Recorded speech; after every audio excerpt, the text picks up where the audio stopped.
E aí, meus amores da Tendência, aula de Biologia com a professora Ana Lia para o primeiro ano, aula de envoltórios celulares, aula 1. Meus amores, tudo de bom, que saudade que eu tô de vocês. Mas começando aqui, a gente tinha naqueles videozinhos de 5 minutos começado a falar sobre histologia, que todo ser vivo é formado de células, e eu devo ter antecipado para vocês que a gente ia estudar cada parte da célula. Eu, que sei que vocês estão com saudades dos meus desenhos, fiz um maravilhoso desenho aqui pra ti, uma coisa assim, ó, e muito especial, tá?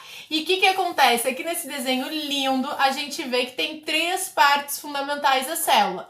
O núcleo, que é fundamental, que não vamos falar nada sobre ele agora. O citoplasma, que é essa partezinha do meio. E a membrana plasmática, que é o envoltório mais importante, presente em todas as células. Então, se a gente vai estudar envoltórios celulares, a gente vai estudar principalmente as características da membrana plasmática e outros envoltórios que outras células também têm, ok? Eu vou deixar aqui o meu caderno e a minha caneta, para caso tenha algum desenho que eu não consiga me controlar, eu quero fazer para vocês, que vocês sabem que eu adoro desenhar, porque eu desenho muito bem. Então, meus amores, olha só.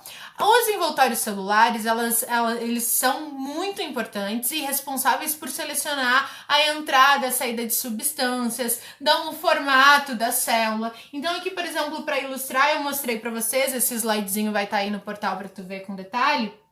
Por exemplo, tem uma fotografia num glóbulo branco e aparece aqui, ó, que ele é todo crespinho por causa da membrana plasmática, tá? A gente vai ter o glóbulo vermelho, que é a hemácia, que ele é lisinho, que tem esse formato que a gente viu até, que é um formato que parece um feijãozinho visto de lado. Tem as plaquetas, que são fragmentinhos menores.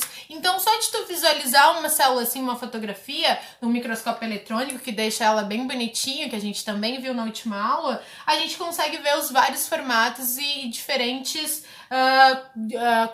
composições, não digo, mas diferentes apresentações da membrana plasmática. Então, a gente vai começar com a membrana plasmática, que está presente em todas as células. A membrana plasmática, a gente chama que ela tem um modelo mosaico fluido. Lembrando que tu acompanha tudo isso aí na tua apostila, tá? Que tem tudo ainda no volume 1. O que significa o mosaico fluido?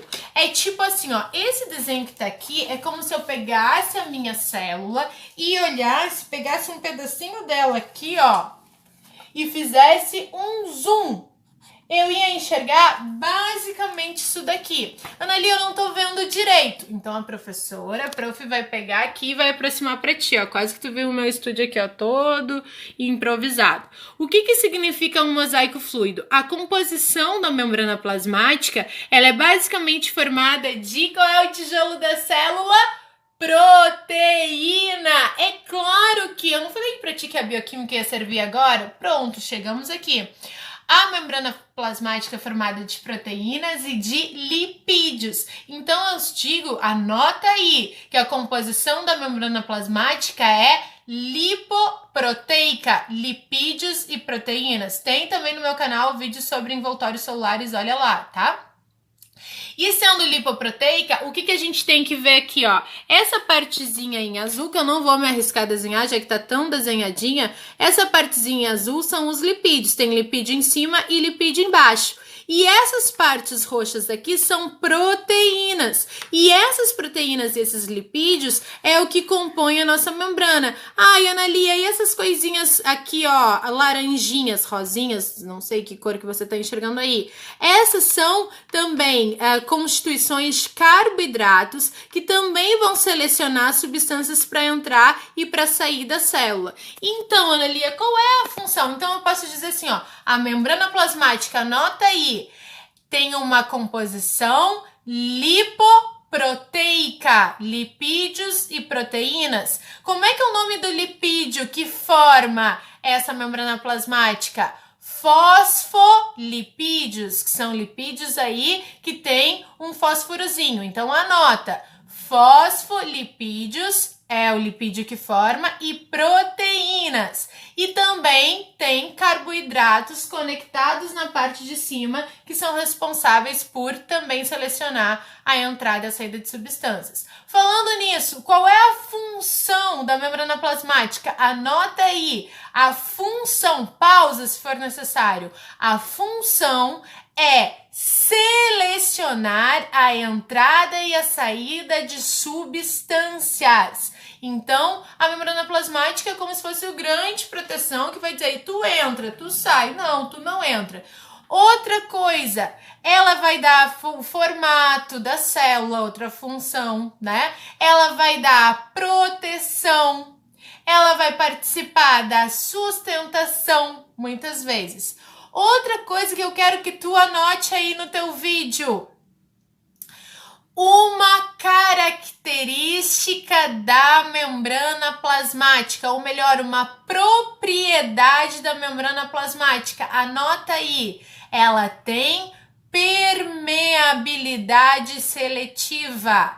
Permeabilidade seletiva. O que significa? Ela deixa as coisas entrarem, mas não é qualquer coisa que eu vou deixar entrar na minha casa. Tipo assim, as proteínas normalmente são as portas principais. Tem coisas que vão atravessar aqui pelos lipídios, mas muitas outras coisas atravessam por proteínas especiais. É disso que a gente vai ver, como que ela deixa entrar e sair. E tipo assim, tu vai deixar qualquer coisa entrar na tua casa? Tipo, tu vai deixar o coronavírus entrar? Não vai deixar. Tu vai te proteger, tu vai dizer, ó, isso sim, isso não. E qual é o problema, tipo, do coronavírus? Que ele tem uma proteína que a pobrezinha da célula acha que é do bem e é do mal, e aí permite que ele entre nas células do pulmão, entendeu? Por isso que é uma doença que ataca principalmente o sistema respiratório, né? Então a gente tá bem raladinho, porque os vírus e bactérias que conseguem entrar nas nossas células são vírus e bactérias que têm substâncias que a célulazinha acha que é do bem e é do mal, tá? Mas continuando aqui, por que eles se chamam modelo mosaico fluido?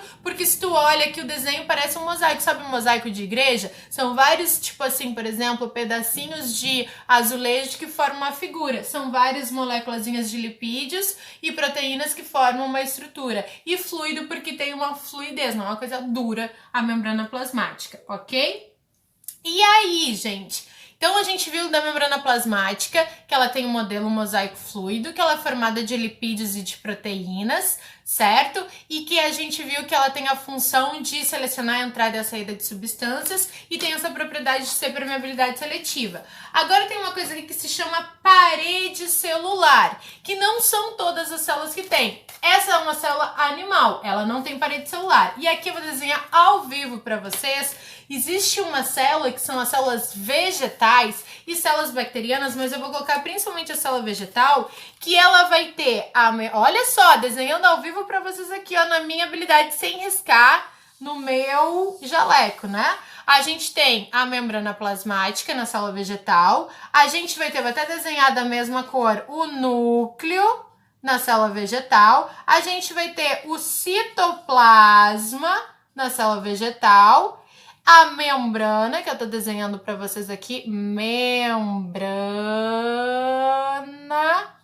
E além da membrana, para dar um suporte legal para a célula vegetal, a gente vai ter uma estrutura que se chama, olha que bonito, produção! Olha o que isso aqui parece, uma parede. E é sim a chamada parede celular, meus amores. E essa parede celular, ela vai deixar mais resistente a célula vegetal. E essa célula vegetal, gente, essa parede celular, dependendo se for uma célula vegetal, vai ser feita de uma coisa que a gente já estudou. Se for uma bactéria, vai ser outra coisa. Se for um fungo, vai ser outra coisa. Qual que a gente estudou? Justamente a da célula vegetal. Quem me disser agora qual é o carboidrato que forma a parede celular que caiu na prova é a celulose. Tu vai pausar esse vídeo aqui e tu vais fazer o teu esquema, depois tu vai postar e vai me marcar no Instagram, porque essa sou eu, a mais redes sociais, ó. Olha que bonito. A célula vegetal vai ter a parede celular, que ela é feita de celulose, aquele carboidrato polissacarídeo. Até fiz a unha para fazer essa aula aqui, ó, para vocês, ó. Ei, não, olha com detalhes. Qual que é o detalhe aqui, ó? Aqui eu coloquei para vocês as 3 listinhas. Se eu fosse uma bactéria, a parede celular é formada de uma coisa que é um carboidrato com proteínas que se chama peptidoglicano. Se eu sou um fungo, é um polissacarídeo que a gente já viu que se chama quitina, que é aquele que a gente esmaga. Lembra que a gente esmaga a baratinha e faz aquele barulho? É o que? A quitina se rompendo as esqueleto, mesmo polissacarídeo, e os vegetais são celulose. Analia, teu desenho tava muito feio, então olha aqui a fotografia de uma célula vegetal. Nem a minha nem tá tão feia assim, ó. Aqui, ó, na célula vegetal a gente tá vendo, ó. A gente vai ter a célula e essa camadinha de fora aqui, meio laranjinha, é a parede celular. Depois a gente vai ver que existe comunicação entre as células vegetais através desses corredorzinhos aqui entre duas células vegetais que chama plasmodesmo. Ó, aqui tá mostrando, ó, a membrana plasmática e a parede celular da célula vegetal. Praticamente igual ao meu desenho. Analia, você desenha muito bem, obrigada. Eu já sabia. Mas sempre é bom elogiar, não é verdade? E o que você tá fazendo nessa quarentena, além de estudar? Me conta! Tá assistindo aí muita live? As minhas lives você tá assistindo? Sempre dá uma disquinha aí, hein? Aí, meus amores, outra coisa, vamos voltar para a membrana plasmática. Dependendo da célula, essa membrana plasmática ela vai ser diferente. E a gente entra aqui na parte das especializações da membrana plasmática. O que são especializações? Estruturas que a membrana plasmática vai ter para facilitar alguma das suas funções. Por exemplo, a gente tem os desmossomos. O que são os desmossomos? Pensa só, as nossas células epiteliais, as células da pele, a parte mais externa da pele são essas células. Elas têm que ser muito juntinhas porque elas têm que estarem super unidas para criar essa proteção nossa que é a epiderme, a parte mais externa. Então, gente, o que são desmossomos? Desmossomos é como se fossem adesivos. Aqui já tá mostrando a foto, mas agora eu gostei de desenhar. Eu não vou ter caderno até o fim desta live, mas desta aula.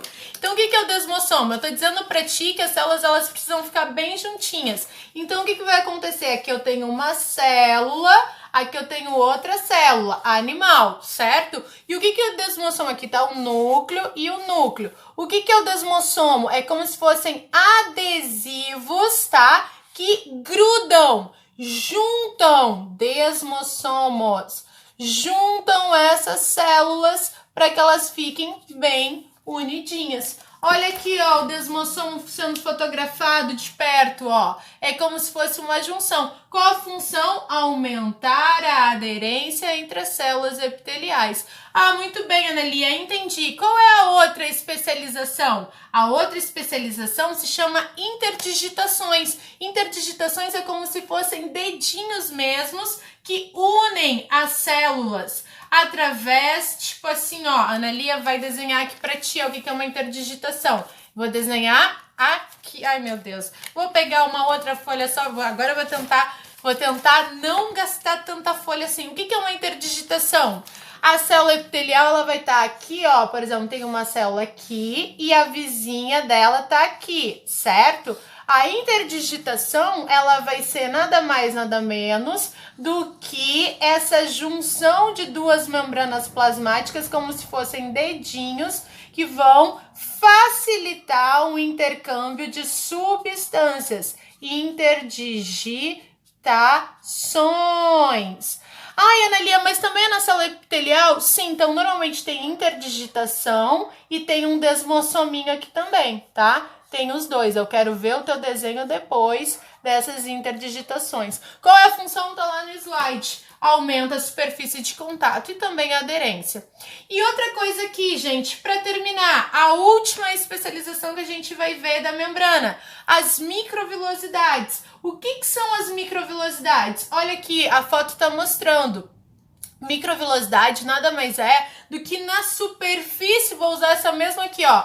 Lá no nosso intestino, a gente sabe que o intestino serve para absorver as nossas substâncias. Se for o intestino delgado, absorve água e sais minerais. Se for o intestino delgado absorve nutrientes. E o intestino grosso absorve água e sais minerais. Então é o seguinte, lá na pontinha da membrana, lá em cima, ó, vai ter como se fossem, eu uso normalmente a palavra tetinhas. Parece umas tetinhas, mas não são tetinhas. Vão se chamar microvilosidades. Qual a função das microvilosidades? Porque as células do nosso intestino, gente, também são células epiteliais, tá? E qual é a função? É absorver os nutrientes através dessas microvilosidades. Ana Lia, eu não tô entendendo, então eu vou te explicar direitinho aqui, ó, nesse videozinho que tá quase acabando. É tipo assim, ó, por exemplo, a gente sabe que o nosso intestino, nosso sistema digestório, ele é formado pela boca, olha que bonita ali a boca, aqui ó, o nariz da pessoa, a boca, entenderam? O olho ali da pessoa, muito bonito, Ana Lia.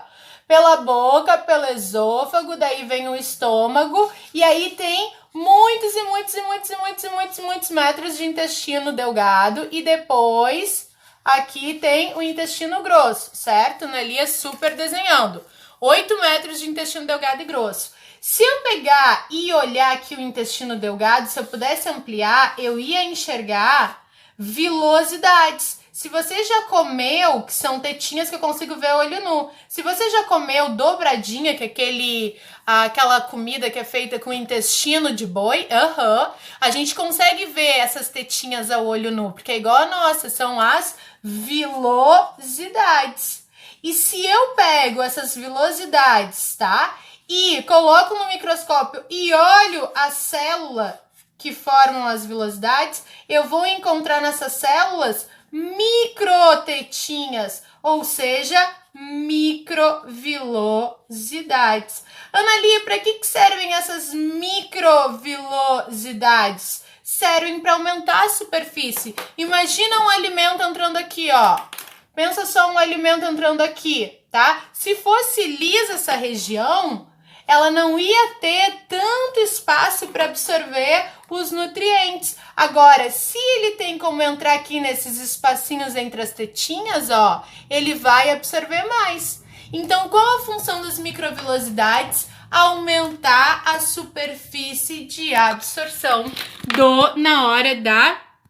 na hora da digestão, ok? As microvilosidades são uma foto, ó. Imagina se o alimento só tivesse isso daqui para entrar. Agora ele podendo entrar por essas frestinhas aqui das microvilosidades, vai ter muito mais condições de absorver maior quantidade de nutrientes. Lembrando que o intestino é célula epitelial, porque tudo que está por fora ou por dentro nos revestindo é tecido epitelial, beleza? Então aí a gente terminou e viu todas as mais importantes especializações da membrana. Também tem esses nexos e junções, que são como se fossem canaizinhos entre as membranas, mas não é tão importante. O importante é desmossomos, microvilosidades e interdigitações. Fechou? Até o próximo vídeo!